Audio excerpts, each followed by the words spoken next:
Okay, good afternoon. This is the concluding part of the module 1. So this is lecture number 11 being conducted to 27th of January.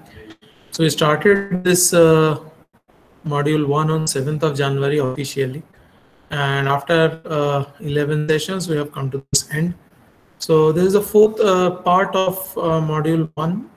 So the fourth topic is ignition system. So topics covered so far, we have seen what are the functional requirements of ignition system, how to generate a high tension or high voltage by using magneto ignition coil system. So you can find here, this is the first topic, types and construction and working of battery coil and magneto ignition system. So that is nothing but the ignition coil system. So how the spark is generated, or how huge amount of high tension or high voltage difference is generated, potential difference is generated, that we have seen last day. So that was actually ignition coil. Then we had seen what are the traditional components. So there are 9 components in the overall ignition system. After that, we had some brief discussion about plug lead and ignition coil core. Then we started the main topic, that is the electronic ignition system and its advantages and disadvantages. And before seeing the advantage of electronic system, we had seen what are the disadvantages of mechanical ignition system, and mechanical ignition system was eventually substituted by electrical or electronic ignition system. So finally there were 2 ignition systems we had seen. One was constant dual type and constant energy type. All those we have seen last day, that is day before yesterday, on 25th of January. Today's topic, whatever remaining from the whatever syllabus given, we will see today. So one very important topic we will see today, what is the fuel consumption and exhaust emission. So if we are changing the timing of the ignition, that means if you are retarding it or if you are accelerating it, then how it is changing the composition of gases in the exhaust or emission. So that we will see today with the help of a graph, a very important topic. It was not in the syllabus, but this is very important. We will see, because this is very having practical implication. That is, whenever we go for PUC testing and all, at that time we'll find that maybe NOx or maybe HC, hydrocarbon emission is a lot more in our vehicle. So why it happens? It happens because of mismatch in the ignition, mismatch in timing of ignition. So we'll see what is the relationship between ignition time and gases, type of gases, amount of gases in emission. Then there are coming 2 main ignition systems. So one is capacitor discharge ignition, and second one is closed loop dual current limiting type of ignition. So this is also called as thyristerized, or this is actually a solid state based ignition. So this is the second type. There's a closed loop dual current limiting. It is shown in green. So this is a thyristerized, or this is a solid state based ignition. So that is actually the here in the 5th topic you can find out the syllabus, types of solid state ignition system. So one type we will be seeing in closed loop dual or current limiting. Then there are 2-3 small topics. One is ECU based ignition. ECU is electronic control unit, which is a microcontroller based system, or which is kind of a brain of the all control within the vehicle. Then there is in the distributor. So what are distributor coil, what is DIS coil on car, what are the 4 and 6 different coils are there. So we'll see the images of that, a little bit of explanation. Control of ignition, how it is done, and finally we will see what are the requirements of spark plug, and one specific type of spark plug construction, that is called as resistive type of spark plug construction. So all this we will be seeing today. And before you are going for any further explanation, this is the ignition system, battery based ignition system, that you have to remember. That is, first there is a 12-volt battery, and by using ignition switch, this battery is actually supplying the 12 volt to the primary of the ignition coil. And yesterday we have seen that there is a huge upgrading of voltage happening in the secondary of ignition coil. So primary to secondary turns ratio is almost 2000 in the ignition coil or in the transformer. Hence, whatever 12 volt is coming at the primary, that becomes almost 24 kilovolt or so. And that very high tension production is the job of ignition coil. And that thing is then connected through the distributor to the different spark plug. So this is a 4-cylinder operation. So 4 times during the combustion stage or at the starting of the combustion stage, the sparks are being created in the 4 cylinders of the engine. So distributor is a connection type of a thing. Okay, distributor is, there is a rotating material inside that, and whenever it is going in front of one spark plug control, so that spark plug is getting ignited, and the spark plug is producing some kind of ignition here at its face or very close. So here is some kind of spark is generated, and the spark plug is actually put in the inside the combustion chamber, and that spark is igniting the perfect mixture of air and fuel. The air and fuel mixture is getting ignited, and it is actually creating a reverse direction force on the piston, and the power is generated. So that is actually what's happening inside the cylinder. But that ignition process, the starting of the combustion process, is done by this ignition system. So this was a constant dual system. So the meaning of the word dual is how long the battery voltage is connected to the primary. Okay, that is actually the definition of dual, and depending on that, by varying the time, we can vary the sequence of timing in the spark plugs.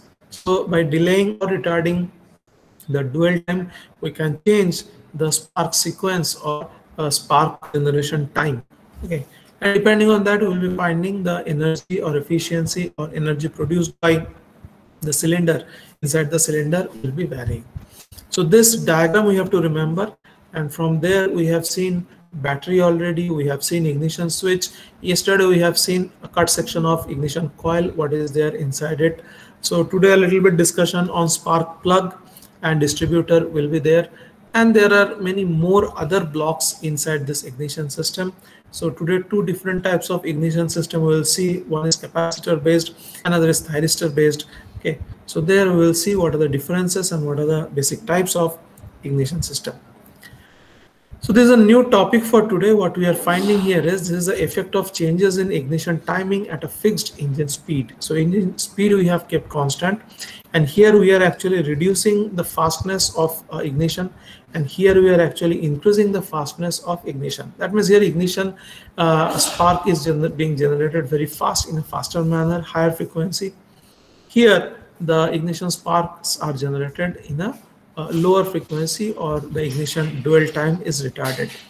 What are the different gases found in inside the through the emission point of the car? That actually is depending on the ignition timing, what you can find. So if you are finding, if it is retarded, dwell time is retarded, then heavy amount of consumption is there, and as it is coming to perfect timing, consumption is efficient. So this is the most efficient consumption.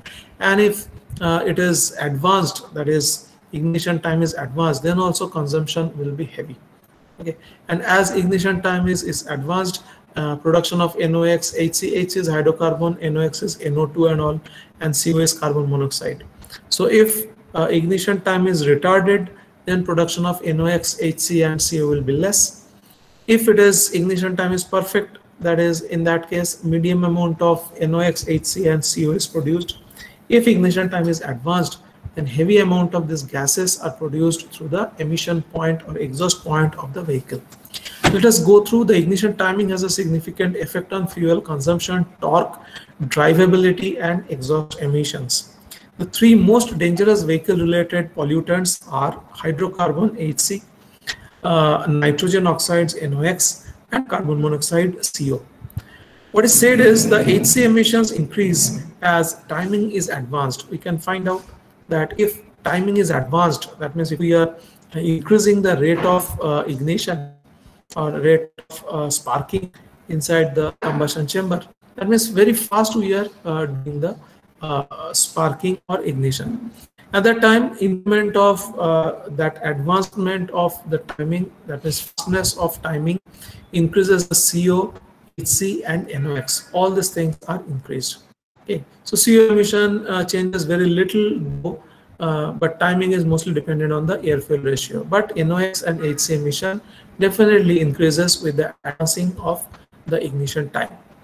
A change in timing to the improved exhaust emissions will increase the fuel consumption. So just check if we are reducing the timing of sparking, if you are increasing the time of sparking, in both the cases, the fuel consumption is increased.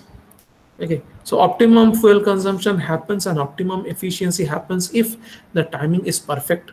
Hence, generating a perfect timing circuit for perfect spark generation inside the chamber, combustion chamber, is very necessary. So this is a very important line. A change in timing to improve exhaust emissions will increase fuel consumption with a leaner mixture of fuel and air. That means less fuel, more air.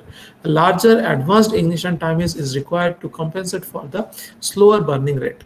That means if air fuel mixture is very thin, that means fuel is less. In that time, we need to advance, or we need to make the ignition time faster. Okay, if it is very heavy kind of a mixture, at that time we have to reduce the frequency of the sparking time or ignition time. So if the mixture is thinner, this will provide lower consumption and higher torque, but the mixture must be controlled accurately to provide the best compromise with regard to the emission problem. So best is air fuel mixture as per it is guideline is given by the manufacturer of the cylinder. So air fuel mixture should be best, and in that case the timing control has to be perfect. Exactly, we should be at the center. It neither should be advanced nor should be retarded. That means timing should not be very fast or very slow for ignition, so that we can achieve highest amount of efficiency, best fuel consumption. So figure to the right shows the timing changes on emission, performance, and consumption. So why am I showing you this graph, though it is not mentioned in your syllabus directly? So just I want to mention, if we are advancing, so if you are making very fast ignition, then we will be finding that through the emission exhaust, there will be higher concentration of NOx, HC, and CO. That means whenever you are going for PUC checking and all those things, at that time, we should be able to drive our car at best ignition timing, so that we unnecessarily don't produce NOx, HC, and CO. This was one important small topic that I wanted to talk about. Then you will see there are two types of ignition systems we are talking about here. One is called as capacitor discharge ignition. There are mainly 5 blocks in that. You'll be finding at the center there is a capacitor. Okay, and it can store up to almost 400 volts. Okay, so there is a battery. There is then the DC of the battery is being converted to AC, and that is actually going to the transformer primary. Transformer secondary is very high voltage. Okay, and that actually is again given to the DC. So capacitor is getting charged to the DC 400 volt. So let us go through what's happening. So this system in use is for many years, and it is actually there is some system which is called coil on plug COP ignition system. So this CDI, that is capacitor discharge ignition, works by the first stepping up the battery voltage to about 400 volt. Okay, so whatever 12 volt was there, first it is converted to AC by chopping and all. Then transformer action takes place. Then 12 volt taken up to 400 volt DC. So here battery is DC.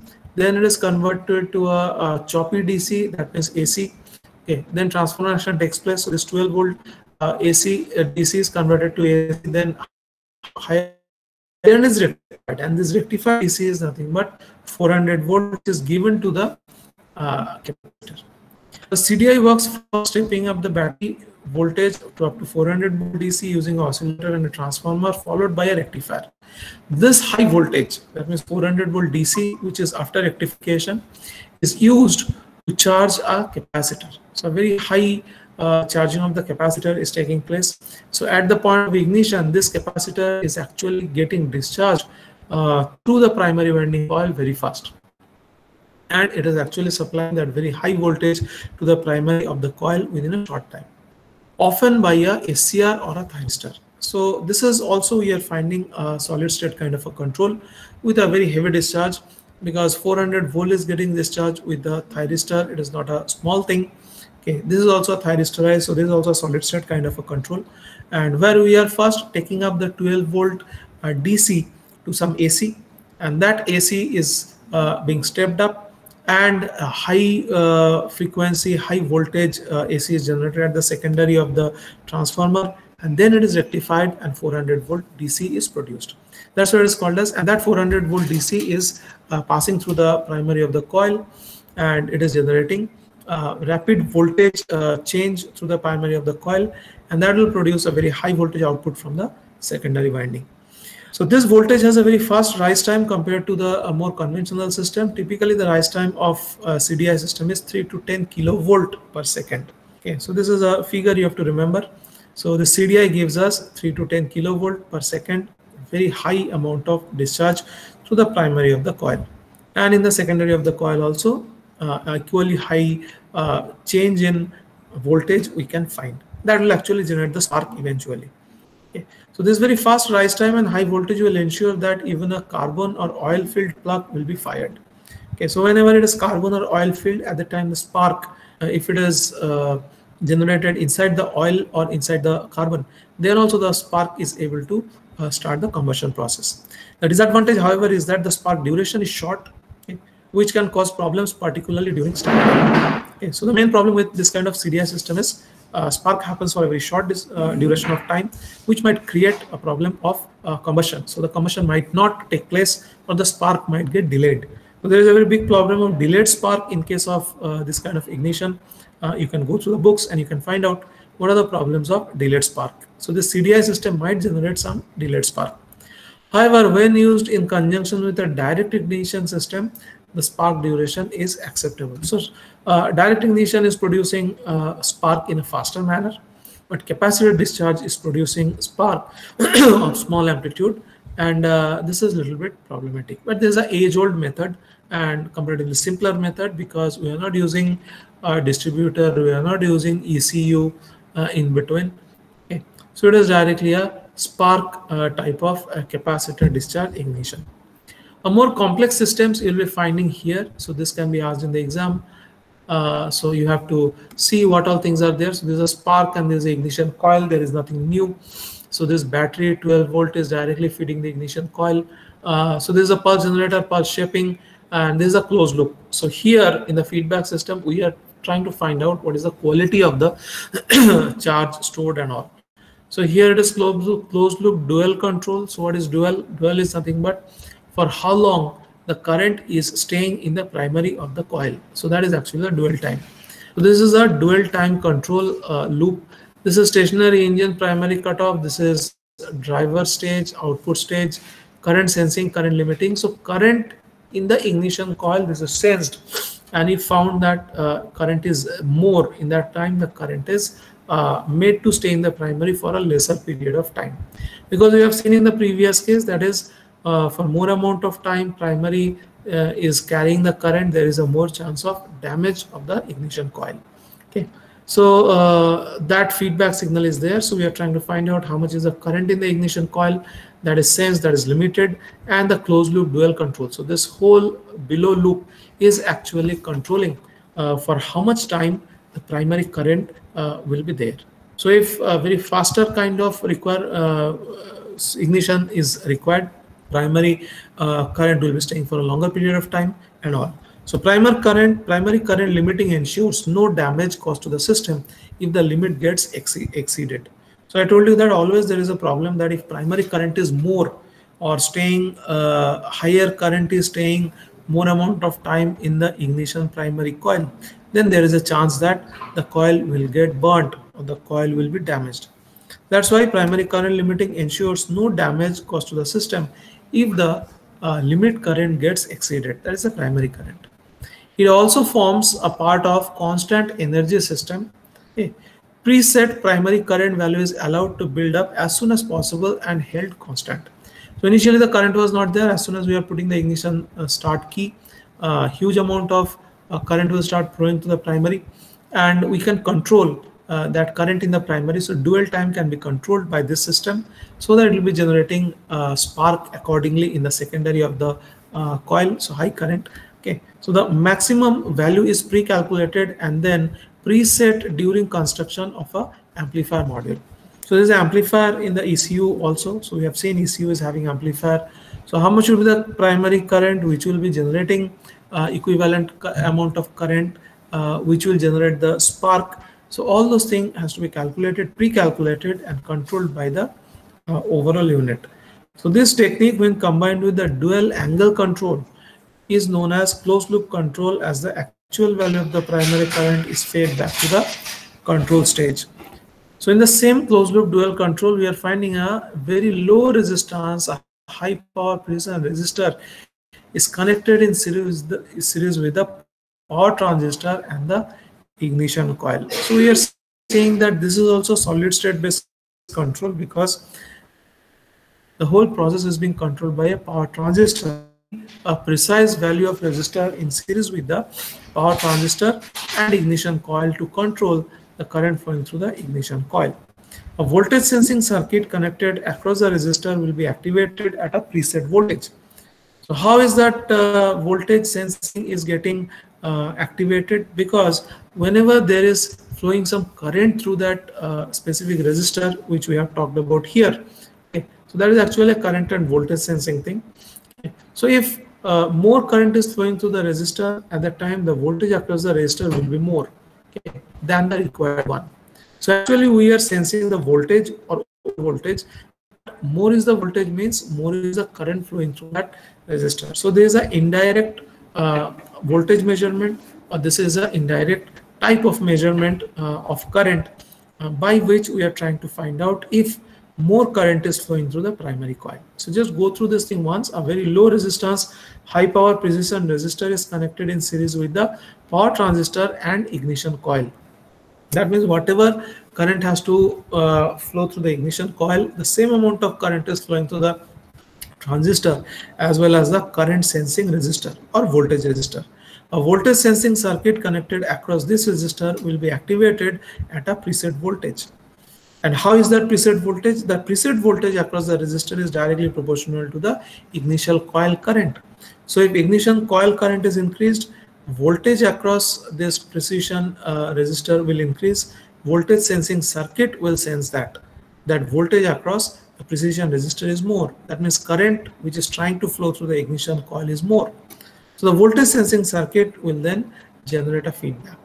That is, will tell that yes, the current flowing through the ignition coil has crossed the preset maximum value. And as soon as that happens, it will cause the output voltage to hold the current at a constant value. That means there is a mechanism which is shown above. So the current will not be allowed to rise much. So there is a current regulator circuit also. So voltage sensing, so higher voltage is being sensed actually, which is caused by the higher current.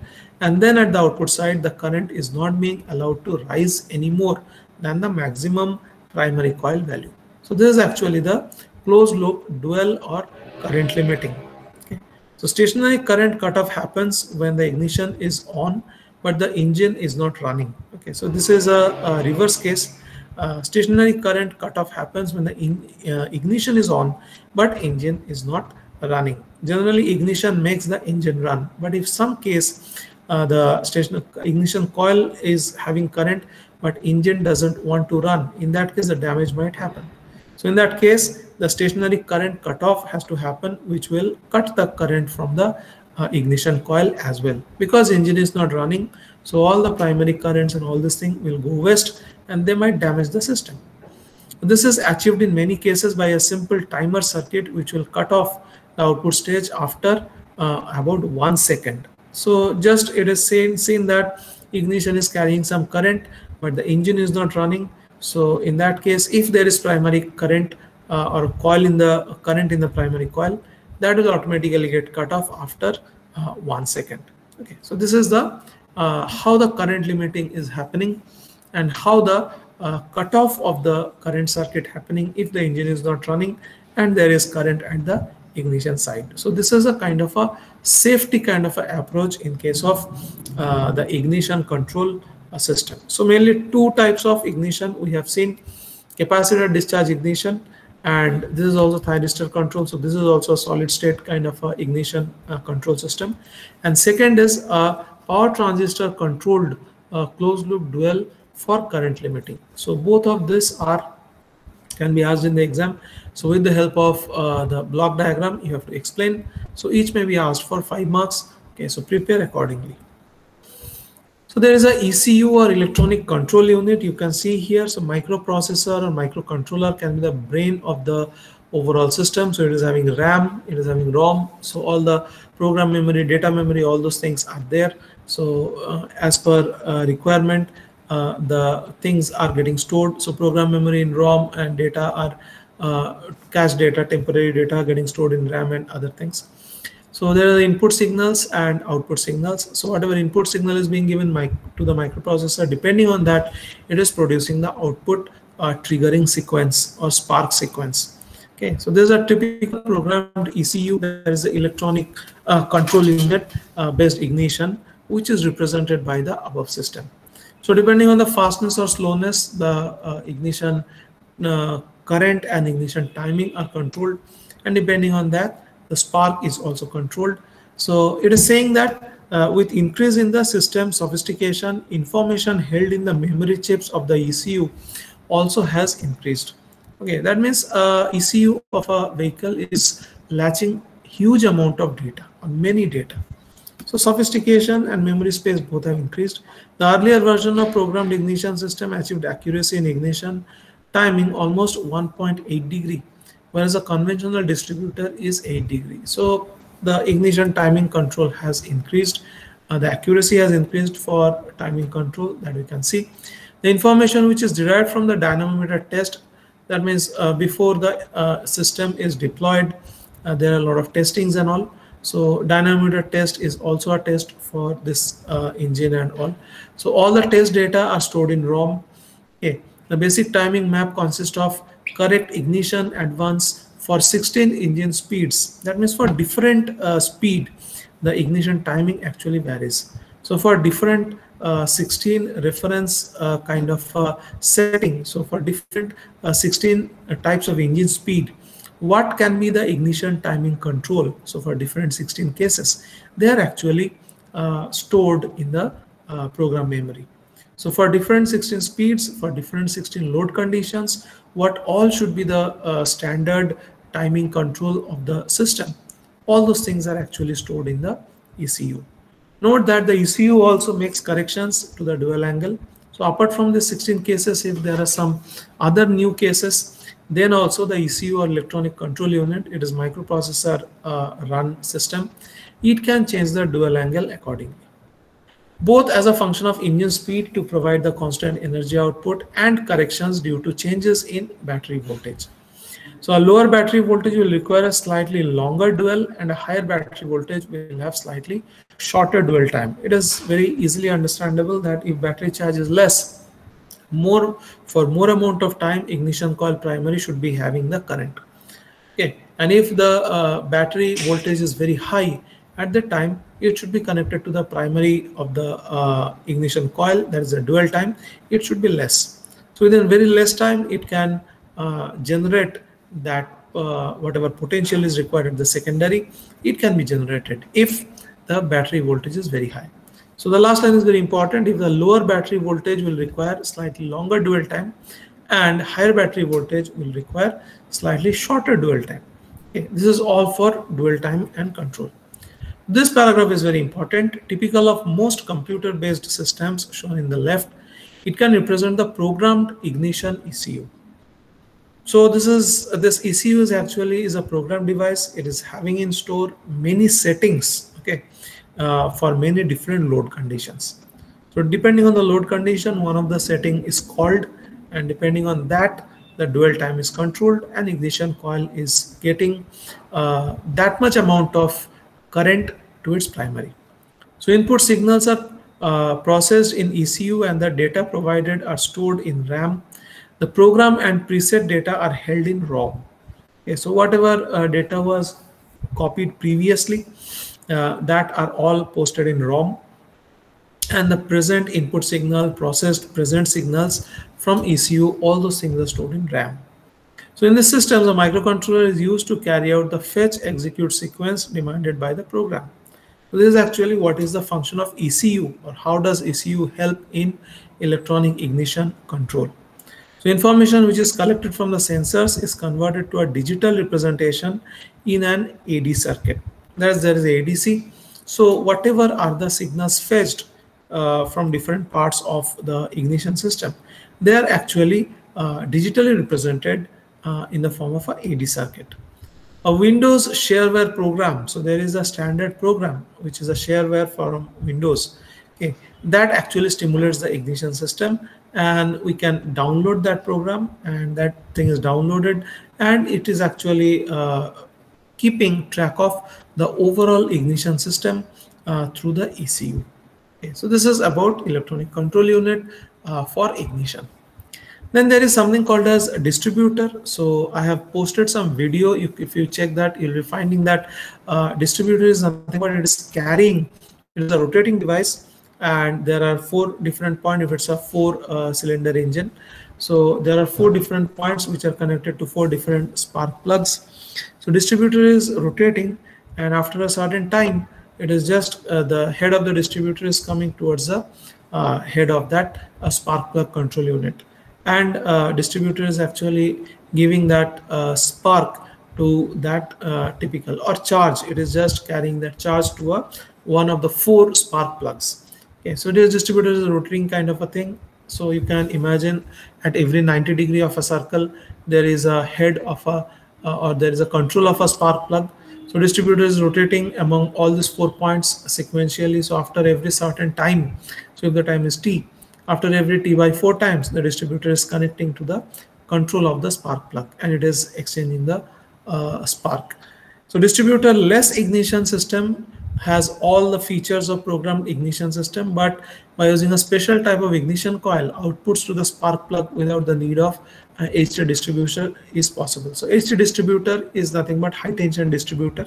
So whenever we are talking about distributor, means actually it is distributing the high tension or high voltage to the control of the spark plug unit. So here you can see this is the head of that distributor thing. Okay, so the system generally only 4 cylinder engine. So there's a 4 cylinder engine. So these are the 4 points, and you can see that is because control becomes more complex for higher numbers. So only 4 cylinder devices shown. Basic principle is that the engine distribution of the spark is achieved by using 2 double-headed coils which are fired alternatively by the ECU. So first spark comes here, then spark comes here, then spark comes to the second thing, finally spark comes to the 4th thing. So if you just check the video which I have posted, the first video, you'll very easily understand how the distributor is conducting the high tension or high voltage to each of the spark plug head or spark plug control, which is directly below this distributor point. So the distribution of the spark is achieved by using the double-ended coil. So this is the double-ended coil, which are fired alternatively by the ECU. Timing is determined from the crankshaft speed and position sensor, as well as load and other correction.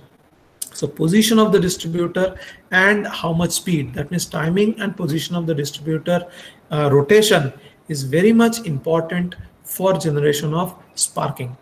Okay, and the sparking or exchange of potential is causing the amount of power generation by the engine. So if you are distributing the spark very fast, at the time huge amount of combustion will take place in a very short amount of time, so that the generation of energy will be very high. The time is determined from a crankshaft speed and position sensor, as well as load and other corrections. When one of the coils is fired, a spark is delivered to 2 engine cylinders, so either 1 or 4 or 2 or 3. The spark delivered to the cylinder on a compression stroke will ignite the mixtures as normal.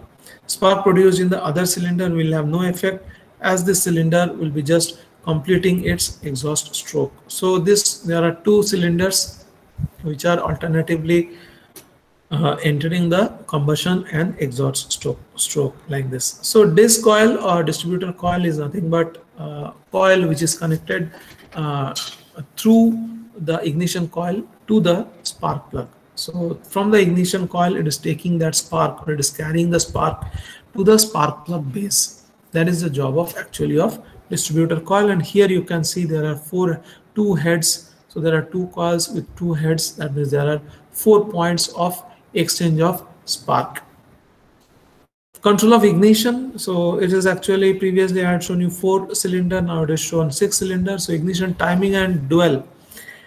So how long the primary coil will be getting the ignition current are controlled in a manner similarly to the previously distributed programmed system. But previous program was for 4-cylinder, this is for 6-cylinder. The one important addition to this on some system is a camshaft sensor to provide information as which cylinder is on to the compression stroke. Okay, so there is a sensor which is telling the system that this cylinder is going to enter the compression stroke. So a system that does not require a sensor to determine which cylinder is on compression or determines the information by initially firing all of the coils.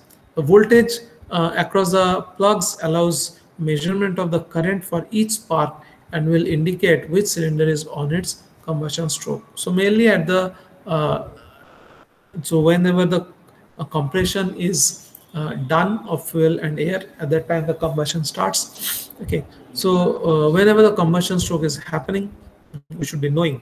Okay, so that is the control of ignition. So this works because a burning mixture has a lower resistance. The cylinder with the highest current at this point will be the cylinder on the combustion stroke. So these are some of the disc coils and the plug leads. So further feature of some of the system in the case when the engine is cranked over for an excessive time, making the flooding likely. Okay. Flooding means huge amount of ignition is occurring, spark generation is occurring very fast. So plugs are all fired with multi-spark for a period of time after the ignition is left in a position for 5 seconds. This will burn away any excess fuel during difficult starting condition. Multi-sparking is also used by some system during 70 degree of crank rotation because of TDC. So this assists with starting, and then once the engine is running, the timing will return to its normal calculated position. So whenever the speed is very high, at that time the rate of sparking also increases. Whenever the speed is normal, at the time sparking becomes normal. So after all this very simple data, finally we have come to the slide of spark plug. So requirement of a spark plug. So here you can see this is a spark plug, and this is the point where the sparking is generated. So the distributor is connected here at this end. So this distributor is sending actually the potential, and the potential comes here, and there is a air gap between the ground and this high potential. So through that high potential actually creates a spark in this air gap. Okay, so this air gap becomes ionized throughout this. So whenever that high voltage ignition, it comes from the distributor to the spark plug. So here between this coil and this ground, in this air gap, huge amount of spark is created, and that spark actually is taken to the air fuel mixture, and the combustion happens. The requirement of a spark plug, it must allow a spark to form within a combustion chamber. So these things are inserted, so you can see the threads. So through this threading, this spark plugs are inserted or fitted tightly inside the combustion chamber. So to initiate the burning, the spark must be connected to the combustion chamber. In order to do this, the plug has to withstand a number of severe conditions. So for a 4-cylinder, 4-stroke engine with a compression ratio of 9:1, running up to 5000 RPM, the following conditions are typical. So which are given at the below. So these are some of the data which you should remember. So it's a 4-cylinder system, it's a 4-stroke system, and compression ratio of 9:1, that is the air to fuel, and running at around 5000 RPM, that is that speed. Following conditions are typical. So at this speed, the 4-stroke cycle will repeat every 24 milliseconds and will have the end of ignition stroke after 0.9 bar at 65 degrees centigrade. Ignition firing point 9 bar at 350 degrees centigrade. Highest value in power stroke 45 bar at 3000 degrees centigrade, and power stroke completed 4 bar at 1100 degrees centigrade. So what are the power stroke, highest value of power stroke, ignition firing point, and end of ignition stroke? What are the temperature and what are the pressure inside the ignition chamber or combustion chamber? Sorry, not ignition chamber, combustion chamber. That are explained at this. So mainly what you have to understand is spark plug is actually generating a spark in the compressed air fuel mixture, and that actually starts the combustion process. So besides the above condition, the spark plug must withstand severe vibration and harsh chemical environment.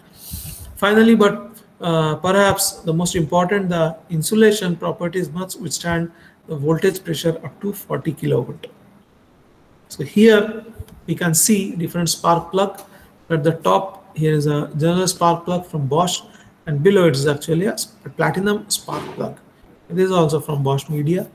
These are some images just to show you. This is a resistive type of plug construction. So left side you can find a standard plug from NGK company, and right side you can find a resistor plug, which is the right side. So these are terminals where the distributors are connected.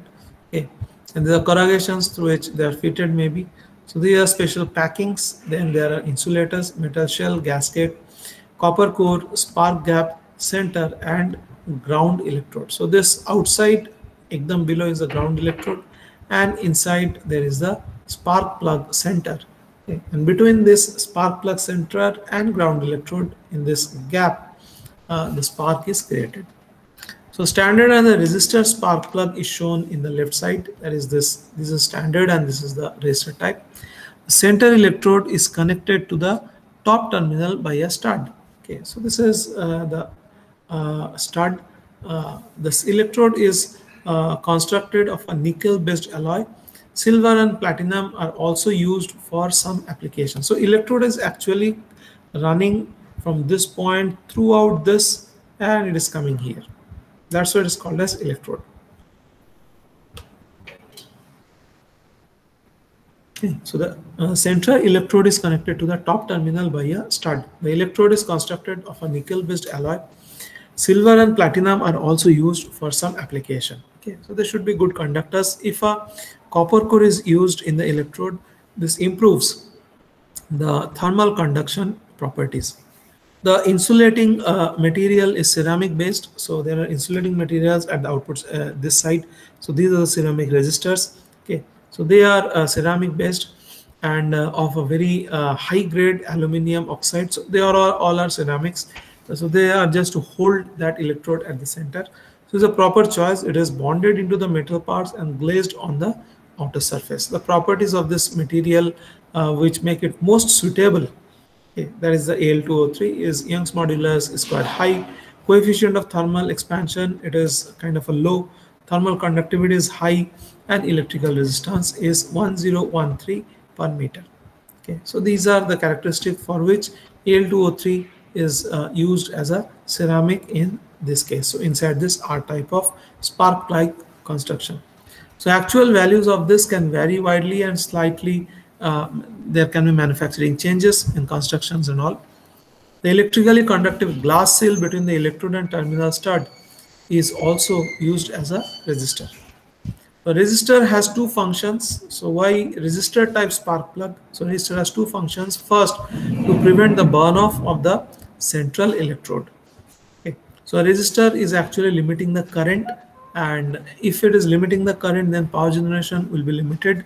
That will generate less power, that will not allow the central electrode to burn. Secondly, it reduces the radio interference. Okay. So in both cases, the desired effect is achieved because the resistor damps the current at the instant of ignition. So flashover or tracking down the outside of the plug insulation is presented by ribs. So here there are some kind of ribs you can find. Okay.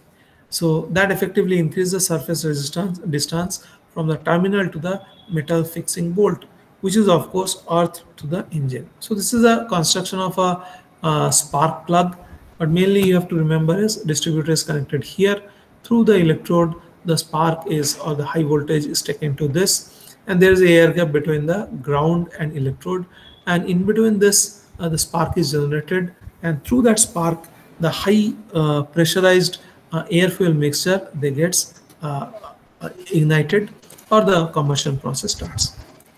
So this was the last topic. So what all things we have seen today is two different types of ignition system. One is capacitor discharge, another is dual control. Then we have seen how to control the ignition process. Then we have seen what is a distributor coil, ECU. So these are very small fundamentals, which just for your knowledge sake is important. One important question is the construction of spark plug. So that you can do from the book of Denton. So I am declaring this topic, fourth topic, that is the ignition system. I'm declaring this module, that is module 1, and all notes and everything. So this lecture is also uploaded. PPTs are uploaded in the Google Classroom. So for all these 11 lectures conducted so far, what all material was with me, books, video lectures and all. So all those things I have uploaded, please check. And finally, very good YouTube video links are given in the Google Classroom. Please check that to understand the function of starter motor, solenoid coil, ignition system, distributor, spark plug and everything. Okay, so please search YouTube and you won't have to search, all the things are given. Please look all those lectures in the YouTube. That's all from my side. Thank you.